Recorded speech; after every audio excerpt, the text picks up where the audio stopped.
যা, আমি তো শাড়ি আনতেই ভুলে গেছি। যাই, আগে গিয়ে শাড়ি নিয়ে আসি।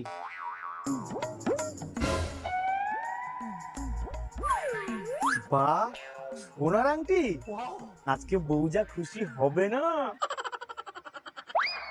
বাবু, ওসব বাবু টাবু পরে, আগে বলো আমার শাড়ি কোথায়? ছোট মানুষের ছোট ছোট চিন্তা। আমি তোমার জন্য সোনার আংটি নিয়ে এসেছি। ওয়াও, তুমি কত ভালো গো। বেরো বেরো, বাড়ি থেকে বেরো, আগে নিয়ে আসবা তারপরে ঢুকবা।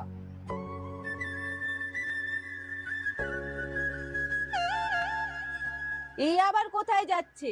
আগের দিন একটা শাড়ি কিনে আমাকে খুব ব্যঙ্গ করেছিল, এইবার দেখ আমি কেমন জ্বালাই।